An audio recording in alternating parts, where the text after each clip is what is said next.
Hello everyone, ఇది Christmas రోజు video అండి. నేను జదిత్య పాప అయితే మా అత్తయ్య వాళ్ళ ఇంటి దగ్గర నుంచి అమ్మ వాళ్ళ ఇంటికి అయితే వెళ్తున్నాము.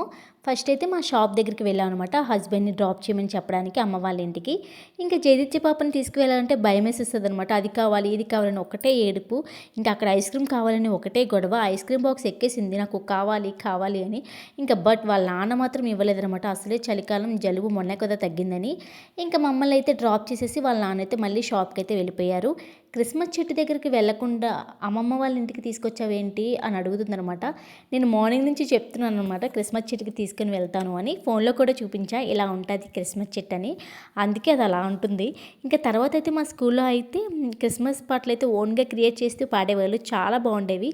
నాకైతే ఒకటే గుర్తుంది song, happy Christmas merry Christmas, మీ అందరికీ శుభాకాంక్షలు, యేసయ్య జన్మదినం ఈరోజు. ఇంకా తర్వాత అయితే మా జదిత్య పాపకి నిద్ర వచ్చేసింది. దానిని యాక్టివ్ చేయడానికి నేనైతే కొంచెం ఆడించాను దాన్ని. ఇంకా తర్వాత అయితే నేను, జదిత్య పాప, అమ్మ ముగ్గురం కూడా చర్చికి అయితే బయలుదేరాము. ఇంకా ఆడవాళ్ళు తెలిసిందే కదా, నేను చర్చికి వెళ్తున్నా అని వీధిలో అందరికీ చెప్పడానికి మా అమ్మ అయితే బయట ముచ్చట్లు పెట్టేసింది. ఇంకా తర్వాత ముచ్చట్లు పెట్టిన దగ్గర నుంచి ఆడవాళ్ళని తీసుకురావాలంటే చాలా కష్టమే కదా. నేనైతే ఇంకా రామ్మ టైం అవుతుందని చెప్పానమాట. ఇంకా ముగ్గురం కూడా చర్చికి వెళ్ళాం. మిగతా వీడియో నెక్స్ట్ వీడియోలో పెడతా, అంతే వీడియో.